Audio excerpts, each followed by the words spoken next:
அனைவருக்கும் வணக்கம். நான் doctor MS Vishanandini, Siddha physician, lotus women care hospital, இந்தியாவின் முதல் பெண்களுக்கான PCOS சித்த மருத்துவமனை, சாய்பாபா காலனி, கோயம்புத்தூர், KK நகர், சென்னை.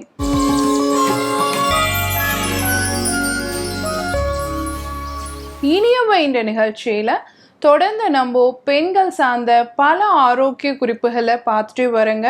அந்த வகையில் இன்னைக்கு நம்ம சொல்லக்கூடியது, நிறைய பேத்துக்கு இந்த பைல்ஸ் கம்ப்ளைண்ட் இருக்கு இல்லையா, மூல நோய் பிரச்சனை இருக்குது. குறிப்பாக நிறைய சாஃப்ட்வேர் இண்டஸ்ட்ரியில் வேலை செய்யக்கூடியவங்க, குறிப்பாக இந்த ஒர்க் ஃப்ரம் ஹோமில் இப்போ நிறைய பேர் பார்த்தீங்கன்னா கண்டினியூஸ் 12 to 15 hours உட்காந்துக்கிட்டே வேலை பார்க்குறாங்க. நிறைய டைலர்ஸு, டிரைவர்ஸு, இவங்க எல்லாம் உட்காந்து சீட்டை விட்டு எந்திரிக்காமல் வேலை பார்த்துக்கிட்டே இருக்கிறது, அதெல்லாமே அவங்க உடல் உஷ்ணத்தை அதிகரிக்கக்கூடியதாக இருக்குது.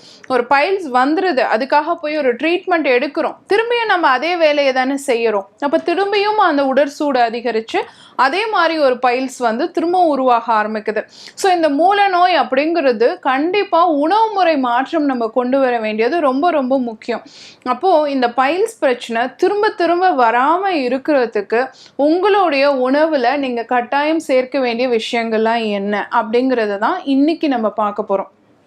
ஏன்னா இந்த பைல்ஸ் அப்படிங்கிறது நம்மளுடைய அந்த ஆசனவாய் பகுதியில் இருக்கக்கூடிய இரத்த நாளங்களில் நம்மளுடைய அதிகப்படியான உடற்சூடு காரணமாக, பித்தத்தின் காரணமாக ஏற்படக்கூடிய அழுத்தம், அதனால தான் இதை நம்ம பைல்ஸ் அப்படின்னு சொல்கிறோம், மூலமுலை அப்படின்னு நம்ம சொல்கிறோம். இது இன்டர்னலாகவும் இருக்கலாம், எக்ஸ்டர்னலாகவும் இருக்கலாம்.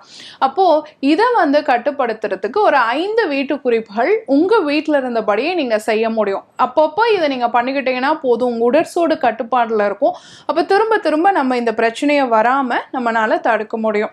ஸோ இப்போ என்ன பண்ணலாம், சின்ன வெங்காயம் இருக்குது இல்லைங்களா, இதை நீங்கள் நல்லா பொரியல் மாதிரி பண்ணி ரெகுலராகவே வாரத்துக்கு ஒரு 3 நாள் அப்படி எடுத்துகிட்டு வந்தீங்க, ஒரு நாள் விட்டு ஒரு நாள் நீங்கள் பொரியலாக சாதத்தில் போட்டு பெரட்டி சாப்பிடலாம். விளக்கெண்ணெய் கொஞ்சம் சேர்த்து பொரியல் மாதிரி பண்ணி சாதத்தில் போட்டு பெரட்டி சாப்பிட்டீங்க அப்படின்னு சொன்னால் உங்களுடைய அந்த பைல்ஸ் கம்ப்ளைண்ட் படிப்படியாக கட்டுப்பாட்டுக்கு வர ஆரம்பிக்கும். ரத்தப்போக்கு அதிகமாக இருந்தாலும் சரி, வலி அதிகமாக இருந்தாலும் சரி, அது படிப்படியாக குறைய ஆரம்பிக்கும். அடுத்து பார்த்தோம் அப்படின்னு சொன்னால் துத்தி இலை. இது இன்னைக்கு நிறைய கிராமங்களில் தெருவோரங்களில் இருக்கும். பச்சை இலையாக கிடைச்சிது அப்படின்னு சொன்னால் அந்த துத்தி இலை ஒரு 10 இலைகள் வீதம் எடுத்து நல்லா தண்ணி விட்டு வாஷ் பண்ணிவிட்டு கூட ஒரு 3-4 சின்ன வெங்காயம் சேர்த்து ஒரு 1/2 ஸ்பூன் அளவு விளக்கெண்ணெய் சேர்த்து கொஞ்சமாக உப்பு, கொஞ்சமாக மிளகுத்தூள் சேர்த்து நல்லா நம்ம அது கடைச்சல் மாதிரி நல்லா வணக்கிட்டு நம்ம கீரை கடையிற மாதிரி கடைஞ்சி மத்தியானம் உணவில் ஒரு கவளம் சாதத்தில் அதை போட்டு பெரட்டி நீங்கள் சாப்பிட்டுட்டீங்க அப்படின்னு சொன்னால் படிப்படியாக உங்களுடைய அந்த மூளையினுடைய வீக்கமும் சரி, வலியும் சரி, அதே சமயம் அதில் இருக்கக்கூடிய உங்களுக்கு ரத்தப்போக்கும் சரி கட்டுப்பாட்டுக்கு வர ஆரம்பிக்கும். இல்லை டாக்டர், எங்கள் வீட்டில் இதெல்லாம் கிடைக்காது, எங்கள் ஏரியாவில் இதெல்லாம் கிடைக்காது அப்படிங்கிறவங்க நீங்கள் துத்தி இலை பொடியாக கிடைக்குது, அதை காலையில் வெறும் வயிற்றில் ஒரு 1/2 ஸ்பூன் அளவு எடுத்து வெந்நீரில் அல்லது மோரில் எடுத்துக்கிட்டே வரலாம். அந்த மாதிரி எடுத்திங்கனாலும் படிப்படியாக அவங்களுடைய அந்த பைல்ஸ் கம்ப்ளைண்ட் திரும்ப திரும்ப வரதை நம்மளால் தடுக்க முடியும். அடுத்து பார்த்தோம் அப்படின்னு சொன்னால் கடுக்காய் பொடி இருக்கு இல்லையா, அது ஒரு 5 கிராம், இது நாட்டு மருந்து கடைகளில் கிடைக்கும். விதை நீக்கப்பட்டு அரைக்கப்பட்ட பொடியா அப்படிங்கிறத நீங்கள் அதை கன்ஃபார்ம் பண்ணிக்கணும். அந்த மாதிரி சுத்தமான கடுக்காய் பொடி வாங்கி அதில் ஒரு 5 கிராம் வீதம் எடுத்து அது கூட 2 கிராம்பு சேர்த்து ஒரு கஷாயம் மாதிரி 1 டம்ளர் தண்ணி விட்டு நல்லா கொதிக்க வச்சுட்டு ஒரு 3/4 கிளாஸ் வந்த பிறகு ஃபில்ட்ரு பண்ணி இரவு உணவுக்கு முன் அந்த கஷாயத்தை குடிச்சிக்கலாம், அல்லது இரவு உணவுக்கு பின்னும் குடிக்கலாம். அந்த கஷாயத்தை ரெகுலராக எடுத்துகிட்டு வந்தீங்க அப்படின்னு சொன்னால் மலச்சிக்கல் இருக்காது, அதே சமயம் மூளையினுடைய வேகத்தையும் கட்டுப்படுத்தும். திரும்ப அந்த ப்ராப்ளம் வரதை நம்மளால் அரெஸ்ட் பண்ணிக்க முடியும். அடுத்து பார்த்தோன்னா குப்பை மேனியினுடைய இலை.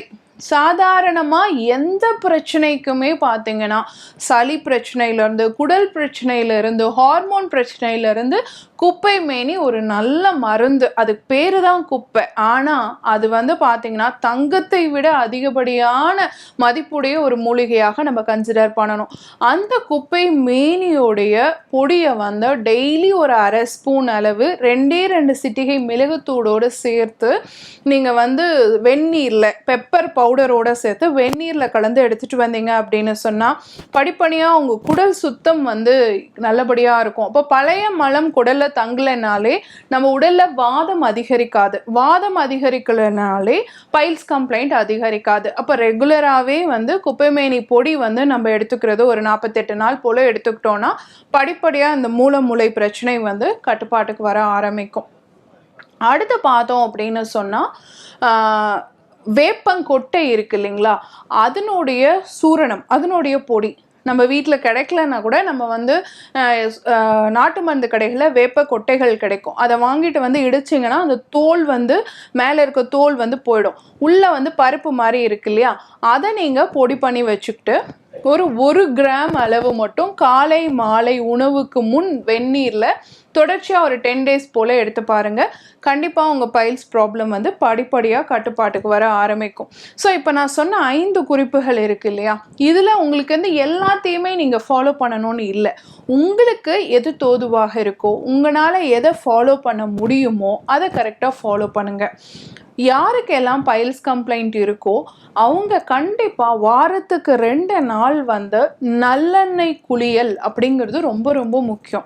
மலச்சிக்கல் பிரச்சனை இருக்கிறவங்களுக்கே வந்து நல்லெண்ணெய் குளியல் அப்படிங்கிறது முக்கியம். ஸோ கான்ஸ்டிபேஷன் தொடர்ச்சியாக இருக்குன்னா உங்களோட உடல் உஷ்ணம், அதிகப்படியான உடல் உஷ்ணம் தான் காரணம். அப்போது கண்டிப்பாக வாரத்துக்கு 2 நாள் வந்து நல்லெண்ணெய் உடல் ஃபுல்லாக அப்ளை பண்ணிவிட்டு ஒரு 10 minutes போல் ஊற விட்டுட்டு வெந்நீரில் குளிச்சுருங்க. அன்னைக்கு பகலில் தூங்காமல் பார்த்துக்கோங்க. இது உங்களுடைய உடற்சூட்டை தணிக்கிறதுக்கு சப்போர்ட்டிவாக இருக்கும். அந்த ஆசனவாய் பகுதியில் மோஷன் போகிறதுக்கு முன்னாடி கண்டிப்பாக கொஞ்சமாக வந்து ஒரு தேங்காய் எண்ணெய் அல்லது விளக்கெண்ணெய் நல்லா அப்ளை பண்ணிவிட்டு அப்புறம் மோஷன் போய் பாருங்கள். அது உங்களுக்கு வலியை குறைச்சி மோஷன் ஃப்ரீயாக போகிறதுக்கு சப்போர்ட் பண்ணக்கூடியதாக இருக்கும். ஸோ தண்ணி மறக்காமல் ஒரு நாளைக்கு 10-12 கிளாஸஸ் ஆஃப் வாட்டர் கண்டிப்பாக நீங்கள் குடிக்கணும். ஸோ இது எல்லாமே நீங்கள் செஞ்சுட்டு வரும்பொழுது திரும்ப திரும்ப இந்த பைல்ஸ் கம்ப்ளைண்ட் வராமல் இன்றைய இளம் தலைமுறையினர் வந்து சரி பண்ணிக்க முடியும். பயன்படுத்தி பாருங்கள். இதே மாதிரி இன்னொரு ஆரோக்கிய குறிப்போடு நான் உங்களை சந்திக்கிறேன். இயற்கையோடு இணைவோம், ஆரோக்கியமாக இருப்போம், ஆனந்தமாக வாழ்வோம். நன்றி, வணக்கம்.